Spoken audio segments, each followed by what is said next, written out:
Hello students, welcome back to my YouTube channel English Classes by Subodh Sir. Dear students, आज के इस video में मैं आपको पास्ट कंटिन्यूअस टेंस से संबंधित वो सारी जानकारी प्रदान करने जा रहा हूँ. So, one request to you all people that is stay with me till last. So much so that you can get the full concept of past continuous tense. Okay? सो देखिए पास्ट कंटिन्यूअस टेंस को मैं सबसे पहले मैं आपको video पढ़ाने से पहले मैं आपको एक टाइम लाइन पर दिखाता हूँ. ये जो टाइम लाइन है यह एक समय की रेखा है ना, जिसमें कि 3 प्रकार के टाइम सेगमेंट यानी कि प्रेजेंट टाइम, अगर इसके आगे आने वाला फ्यूचर टाइम और इसके पीछे जो रह गया यानी कि इधर ये आपका पास्ट टाइम है. अब आपको you have to keep it in mind that we are studying right now past continuous tense. तो इसके बारे में आपको कंसेप्ट क्या दिया जा रहा है कि पास्ट कंटिन्यूअस टेंस का प्रयोग ऐसे कार्य को दर्शाने के लिए किया जाता है जो कार्य बीते हुए समय में यानी कि प्रेजेंट से पहले, इधर आप जाइए पास्ट में आ जाइए. तो पास्ट टाइम में क्या होता है कि आपका जो काम है वह लगातार रूप से चलते रहता है, यानी कि पास्ट टाइम में काम क्या रहता है, जारी रहता है. ये देखिए एरो जो दिया मैंने, ये पास्ट टाइम में ये सिंबॉलिक है या एक सांकेतिक है कि कार्य क्या हो रहा है, चल रहा है. आप देखिए कार्य क्या हो रहा है, चल रहा है. कब चल रहा है भाई, पास्ट टाइम में. तो आप लिख सकते हैं इसको action in progress in the past. One thing that you have to keep it in mind, एक चीज जो आपको रखना है पास्ट कंटिन्यूअस टेंस में वो ये रखना है डियर स्टूडेंट्स कि यह टेंस यह नहीं बतलाता है कि पास्ट में काम कब शुरू हुआ और पास्ट में काम कब तक चल रहा था. यानी कि ना तो शुरुआत का समय और ना तो काम कब तक जारी रहने का समय यह टेंस नहीं बतलाता है. केवल यह बतलाता है कि पास्ट समय में कार्य जो है वह लगातार चल रहा था. इसको मैंने आपको टाइम लाइन पे समझाया. अब मैं आपको इसका जो है सो डेफिनेशन देता हूं, तो आप भी मेरे साथ डेफिनेशन लिखें और अच्छी तरह से इस टेंस को समझें. वो क्या है, कहता है कि द पास्ट कंटिन्यूअस टेंस, ध्यान से सुनिए, the past continuous tense is used to express, या आप डिनोट भी कह सकते हैं इसको, an action, denote an action going on at some time in the past. This tense does not denote when the action begins in the past and how long the action was in progress. How long the action was in progress. ये आपका definition हो गया. And in this definition you have to keep it in mind that the past continuous tense, ध्यान से देखिए, the past continuous tense is used to express और denote. इसका प्रयोग ऐसे कार्य को दर्शाने के लिए किया जाता है विच एक्शन गोइंग ऑन जो कार्य चलता रहता है, जारी रहता है, प्रोग्रेस में रहता है at some time in the past, past में किसी भी समय, यानी कि पास्ट में किसी भी समय कार्य चलता रहता है। Okay, this tense does not denote, यह टेंस इस बात को नहीं दर्शाता है when the action begins in the past, कि पास्ट में कार्य कब शुरू होता है, and how long the action was in progress, और कार्य कब तक चलता रहा था, यह भी बात नहीं बतलाता है। तो ये तो आपका हुआ पास्ट कंटिन्यूअस टेंस से जो डेफिनेशन और इसका जो मैंने आपको टाइमलाइन पर यूज बताया है ना। अब now you have to see कि हम कैसे पहचानेंगे, how will we recognise that this sentence belong to past continuous tense. तो हम पहचानेंगे कैसे, तो ऐसे पहचान को बतलाने के लिए डियर स्टूडेंट्स आपको ध्यान देना होगा कि किस तरह का वाक्य, हिंदी का कौन सा वाक्य ऐसा होगा जो कि पास्ट कंटिन्यूअस टेंस के अंतर्गत आएगा। तो चलिए देखते हैं। सबसे पहले आइडेंटिटी आप लिखिए, आइडेंटिटी, आइडेंटिटी में मीन्स क्या हुआ, पहचान। क्या होगा पहचान, तो आप देख लीजिए कि जिस हिंदी वाक्य के अंत में रहा था, रहे थे, रही थी इत्यादि रहता है, क्या रहता है, इत्यादि रहता है। वाक्य के, हिंदी वाक्य के अंत में क्या रहता है, रहा था, रहे थे, रही थी, ये सब अगर रहे तो ऐसे हिंदी वाक्यों को आप क्या करेंगे, किस टेंस के अंतर्गत पहचानेंगे, पास्ट कंटिन्यूअस टेंस के अंतर्गत पहचानेंगे। तो पहचान क्या हो गया, वाक्य के अंत में रहा था, the Hindi sentence ending with रहा था, रहे थे, रही थी, तो ऐसे हिंदी वाक्यों को हम पास्ट कंटिन्यूअस टेंस के अंतर्गत जानेंगे। क्लियर हो गया। अब आपको मैं एक दो एग्जाम्पल लिख के दिखाता हूं। जैसे एग्जाम्पल मैं आपको ये लिख के दिखा रहा हूं कि वह मेरी मदद कर रहा था, वह मेरी मदद कर रहा था, वे लोग क्रिकेट खेल रहे थे, बच्चे वर्ग में पढ़ रहे थे।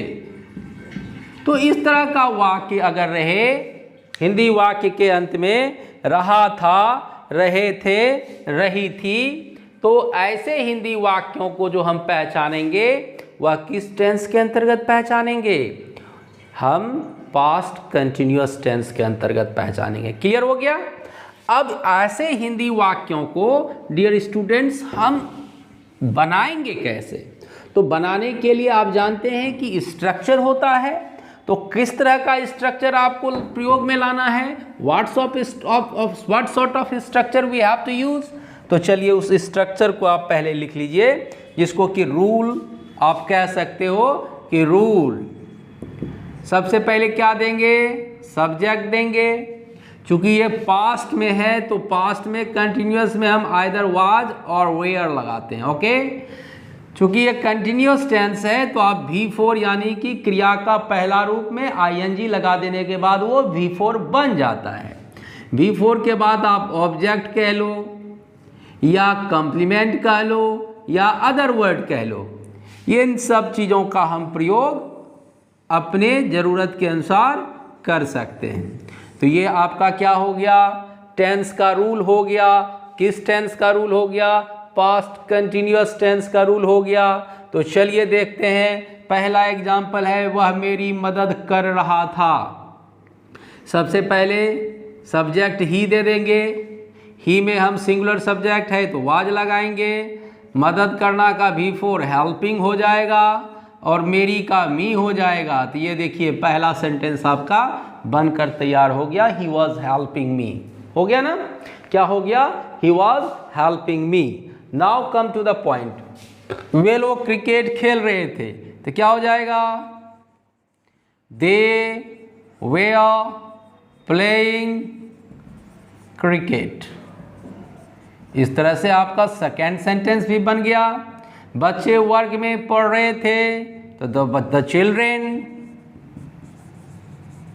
Where reading. कहाँ पढ़ रहे थे भाई, इन द क्लास। तो डियर स्टूडेंट्स, आपने देखा कि किस तरह से पास्ट कंटिन्यूअस टेंस में एक्शन होते हैं, किस तरह से पास्ट कंटिन्यूअस टेंस का रूल होता है, और किस तरह से हम पास्ट कंटिन्यूअस टेंस के रूल को रूल के आधार पर हम उसका एग्जाम्पल्स को बनाते हैं। This is the full concept of past continuous tense. But one thing more, ये आप देख लें कि कोई भी टेंस की जब हम चर्चा करते हैं तो उस टेंस में हम एक चीज़ और करते हैं कि उस टेंस का निगेटिव बनाते हैं, उस टेंस का इंट्रोगेटिव बनाते हैं, उस टेंस का हम WH क्वेश्चन बनाते हैं। तब वह टेंस का वो पूरा होता है और फिर हम उसको आपका यूज बताते हैं कि किस तरह से हमको सिंपल पास्ट टेंस का यूज करना है। तो चलिए हम अब पास्ट कंटिन्यूअस टेंस का आपको निगेटिव बना के दिखाते हैं, है ना। निगेटिव सेंटेंस को देखते हैं कि किस तरह से हम वाक्य में टेंस का निगेटिव बनाएंगे। क्लियर। तो चलिए निगेटिव लिखिए। अब आप भी लिखें निगेटिव। बहुत आसान है, निगेटिव बनाना बहुत ही आसान है। निगेटिव बनाने के लिए आपका जो रूल है वह सब्जेक्ट प्लस वाज वेयर, और इसमें हम क्या करते हैं, कोई भी जब हम टेंस में आपका रूल में सहायक क्रिया अगर दिया रहे, जैसे वाज और वेयर आपका क्या है, सहायक क्रिया है, तो सहायक क्रिया if the auxiliary verb is given in the rule to make negative, what you have to do, you have to use only not after that, और not के बाद हम फिर before देंगे, ऑब्जेक्ट देंगे, कंप्लीमेंट देंगे या अदर वर्ड दे देंगे, कुछ भी दे सकते हैं हम। जो जैसा रहेगा उस समय हम वैसा बना देंगे। जैसे अगर कह दें कि राधा मुझे पत्र नहीं लिख रही थी। देखिए, राधा मुझे पत्र नहीं लिख रही थी। इस तरह के वाक्य को अगर हम निगेटिव बनाएंगे तो आप बहुत ही आसानी से, to make the negative of such types of sentence you have to use the rule subject plus was were plus before, not plus before, और आप बिफोर के बाद आप ऑब्जेक्ट दे दें, कम्प्लीमेंट दे दें, या अगर कोई और भी दूसरा शब्द है उस टेंस में तो आप उसको दे सकते हैं।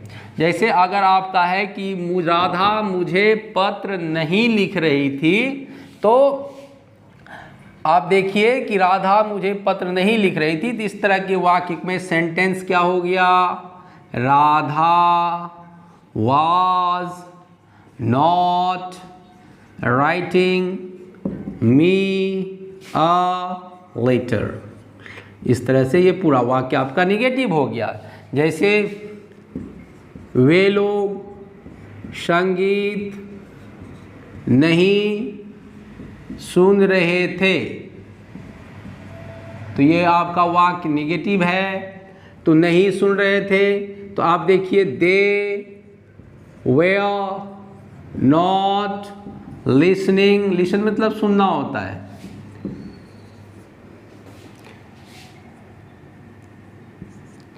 Listening to music. ये आपका दोनों वाक्य निगेटिव से संबंधित हो गया है ना स्टूडेंट्स।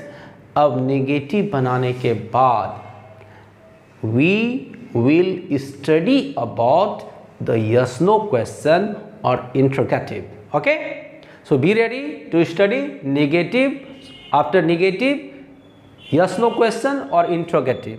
तो आप पहले लिख लीजिए interrogative। इंट्रोगेटिव